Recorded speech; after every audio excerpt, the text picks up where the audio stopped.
Autobiografía, Zacatoyan, una historia de la desembocadura. A manera de autobiografía. Nací un 25 de febrero de 1944 en la calle de Camelia 125, en la colonia Guerrero de la Ciudad de México. Mis padres fueron doña Cruz Núñez de Adame, ama de casa, y don Rubén Adame Aragón, relojero y joyero. En el año de 1948, por cuestiones familiares, mi padre nos llevó primeramente a Zumpango del Río, lugar de nacimiento de la familia de mi padre, pintoresco poblado guerrerense que se encuentra sobre la carretera federal México-Acapulco, aproximadamente a unos 20 km. De Chilpancingo de los Bravo, en el viejo camino prehispánico de Tenochtitlán a Acapulco. Zumpango del Río, viejo asentamiento prehispánico que significa, españolizado de Tzompanco, tiene varias interpretaciones: lugar de Zompantli, lugar de las calaveras, banderas de cráneos, o donde está el Tiampantli, o sea la percha donde se colocaban las calaveras de los sacrificios. Entre los antiguos mexicanos era un lugar destinado a guardar cráneos de los sacrificios. El jeroglífico de Zumpango es una figuración ideográfica de las calaveras.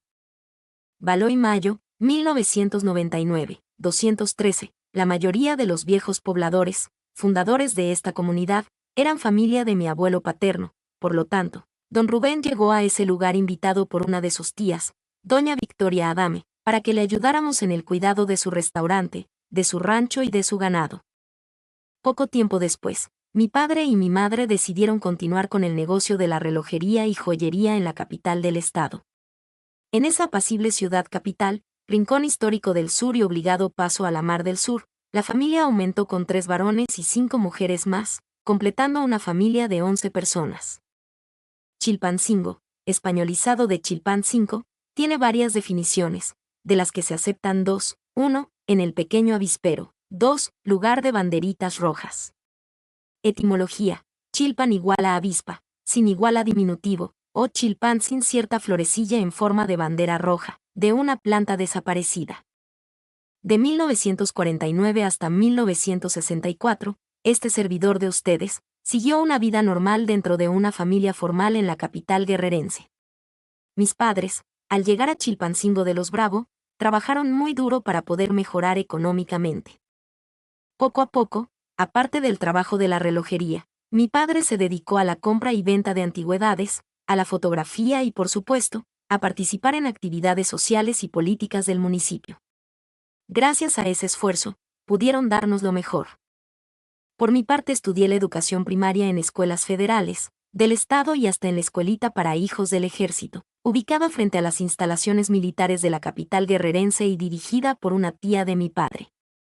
Mi niñez y juventud las disfruté al máximo en una región, para mí, muy hermosa.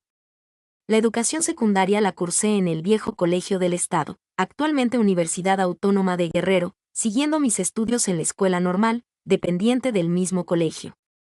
Gracias a la insistencia de mi padre, aprendí la relojería, algo de joyería, fotografía y, sobre todo, me educó en la participación en beneficio de la comunidad. Casi al terminar mi educación secundaria, al principio de la década de los 60, me vi envuelto entre los grupos de izquierda de la localidad. Asistía a pláticas y conferencias donde nos hablaban de Marx, de Engels, del comunismo y de otras glorias de la vieja izquierda mundial. Por supuesto que esas ideas me alentaron a ser uno más de los estudiantes que soñábamos con irnos a China, a Rusia o a Cuba a seguir estudiando bajo la tutela del comunismo y transformar al mundo capitalista que explotaba al trabajador. Afortunadamente, mi padre siempre estuvo al tanto de mis proyectos revolucionarios, desalentándome constantemente y deteniéndome las pocas veces que me ofrecieron viajes gratis a esos lugares, propuestas que constantemente nos ofrecían a los estudiantes de esa época. El 30 de diciembre de 1960, los estudiantes y la sociedad chilpancinguense se enfrentó contra el ejército y fui parte de aquel descontento estatal contra un mal gobierno. La ciudad se tiñó de sangre y muchos amigos y conocidos fueron heridos o muertos por buscar un cambio en beneficio de aquella vieja sociedad guerrense. Fui testigo accidental de la traición al movimiento estudiantil de esa época. Nuestros líderes izquierdistas se esfumaron, pero aparecieron poco después. Como los nuevos miembros de la clase política guerrerense y griega, dejé de creer en la ideología. Continué estudiando y terminé mi carrera de profesor de educación primaria en el año de 1964. Como no había plazas en la SEP, me fui a buscar trabajo al puerto de Acapulco, pero, no de profesor, sino de lo que fuera. Empecé de limpiapisos y terminé de mesero, ganando muy buenos pesos, de 200 pesos a 300 pesos diarios, principalmente en las propinas. Lo que voy a describirles a continuación, yo lo supe muchos años después de ocurrido. En ese puerto, mi padre me tenía perfectamente localizado, ya que él era el secretario particular de don Alfredo Córdoba Lara, secretario general de la CTM en Guerrero y por supuesto, me había boletinado por todos los sindicatos del puerto para que, cuando yo pidiera trabajo, inmediatamente me lo proporcionaran. Todo el tiempo que duré en Acapulco viví en la delegación de la Cruz Roja Acapulqueña, donde prestaba mis servicios como responsable de la guardia de emergencias nocturnas y trabajo nunca me faltó, gracias a mi padre. Después de un tiempo, las desveladas del trabajo y de las diversiones me hicieron daño y decidí cambiar de estilo de vida. Un día, sin esperármelo, mi padre se presentó a mi trabajo en el bar Dalí del Hotel El Presidente y me entregó un documento, diciéndome: «Estudiaste para profesor, aquí están tus órdenes de trabajo. Preséntate a la Secretaría de Educación Primaria del Estado de Michoacán». Me alejé del mundanal ruido del bello puerto de Acapulco en el año de 1966 e inicié mi trabajo como profesor de educación primaria en una alejada ranchería del municipio de Cualcomán, Mich, ganando cerca de 400 pesos a la quincena. Una de las verdades que comprobé en esa época fue que la economía de los campesinos de las rancherías donde estaban mis escuelas rurales era producto de la siembra de marihuana y obligadamente los maestros escuchábamos. Veíamos y callábamos y entre mis comentarios tontos les decía lo siguiente: siémbrenla, cuídenla, cosechenla. Véndanla pero y es que, no se la fumen. Los maestros en estas comunidades nos encontrábamos solos, por lo tanto, por seguridad personal deberíamos ganarnos la confianza de los campesinos. Al terminar el año escolar 1966 a 1967, solicité mi cambio a la costa de Michoacán. De esa manera llegué a esta región, la cual en ese tiempo era zona de castigo para los empleados federales, incluyendo a los profesores. Para mí, fue otro lugar que conocer del estado de Michoacán, pero nunca llegué a imaginar que mi vida personal sufriría otro cambio total. La escuela rural que me designaron está en un pequeño rancho, a bordo del Camino Real, que se llama Los Amates, donde a principios del siglo XX existía una pequeña hacienda de ganado y siembra de diferentes productos agrícolas. En mi recuerdo queda indeleble la presencia de la familia y del profesor Joaquín Sandoval Navarro, inspector escolar federal con oficinas en la vieja población de Arteaga. Desde estas líneas lo seguimos recordando como un verdadero profesor y amigo, quien nos está esperando en el reino del gran arquitecto del universo.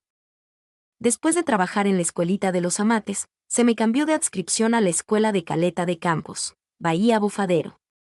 Para llegar a esa población costera en temporada de lluvia solo se podía viajar a bordo de unas frágiles avionetitas que levantaban el vuelo desde la ciudad de Uruapan. En temporada de secas, viajaba uno a bordo de camionetas pasajeras, de redilas, propiedad de don Aurelio Campos y conducidas por don José, no recuerdo su apellido, que salían de Melchor Ocampo del Balsas por las mañanas y después de más de 7 horas llegábamos a Caleta. Experiencias inolvidables son las que viví en esta región, especialmente con los pescadores locales y con los camaroneros que continuamente arribaban al pequeño muelle de concreto, que protege la hermosa bahía frente a los imponentes farallones, donde se escondieron en la antigüedad los piratas que navegaban por este litoral. La construcción que se utilizaba como escuela rural tuvo en su tiempo todos los servicios, ya que se encontraba a un lado del pozo de agua dulce y frente a la playa, un poco alejada de la población. Fue una casa de visita para el general Cárdenas y sus comitivas, probablemente construida por la década de los 50, cediéndola más tarde para escuela rural de concentración. De la casa que servía como escuelita rural, solo ocupaba 2 cuartos, uno como salón para los pocos niños que eran mis alumnos, el otro era mi recámara. Otra gran cantidad de niños asistían a la escuela de paga de los hermanos religiosos católicos, la cual estaba a un costado de la vieja iglesia del lugar. Los otros 3 cuartos sobrantes se utilizaban por los lugareños para guardar diferentes productos y de pesca, los cuales eran transportados por pequeños barquitos camaroneros que fondeaban en el pequeño muelle. No puedo olvidar las atenciones de doña María de Jesús de la Cruz Ramírez, de don José María Chema Silva de la Cruz y de doña Francisca Pérez Guinto, abuela y padres de familia, quienes en su casa nos proporcionaban los alimentos a los fuereños que llegábamos a este hermoso rincón de la costa michoacana. Y donde comí por primera vez una torta de yema de huevos de tortuga revuelta con lapa, que era una delicia al gusto. Otras personas que recuerdo con simpatía son las siguientes: la familia Méndez, Doña Alfa, y Don Alfonso, y Eliodoro, Sergio, y Tita y Elizabeth, propietarios de la vieja tienda nueva ubicada frente a la desaparecida pérgola en el viejo Melchor Ocampo, como el señor farero, don Jerónimo Sánchez, y tenía a su cargo el faro.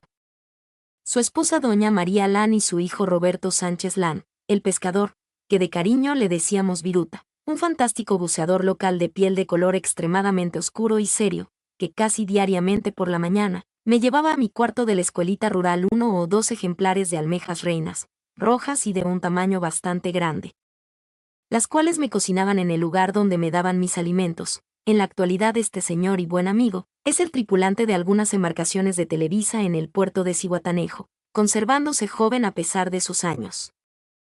Cuando salía a la civilización en vacaciones, por avión en temporada de lluvias, regresaba a Bahía Bufadero con botes grandes de mayonesa y salsa catsup, ingredientes importantes para preparar toda clase de mariscos, que abundaban mucho y que no se podían encontrar en las pocas tienditas de la ranchería. De esta manera yo compartía esos ingredientes con los pescadores y ellos me invitaban a comer mariscos, además de la comida marinera que me regalaban los cocineros de los barcos camaroneros que arribaban a este pequeño puerto, especialmente para las fiestas religiosas de la Candelaria el 2 del mes de febrero. Puedo asegurar que en este lugar tuve la facilidad de saborear casi toda la clase de mariscos, gracias a los pescadores locales y a los marinos de los camaroneros. Una experiencia horrible que he tratado de no recordar es la siguiente. Cerca de este poblado existía un rastro donde sacrificaban grandes cantidades de gigantescas tortugas, solo para aprovechar las aletas y la piel, desperdiciando todo lo demás. Los pescadores mataban a las tortugas a palazos y nunca se me podrá olvidar la expresión de estos animales, los cuales gemían lastimeramente, derramando muchas lágrimas de unos ojos que expresaban dolor y angustia, antes de morir. Mi nombre es Demim. Soy tu asistente personal. Mi sitio en internet es demim.es.tl.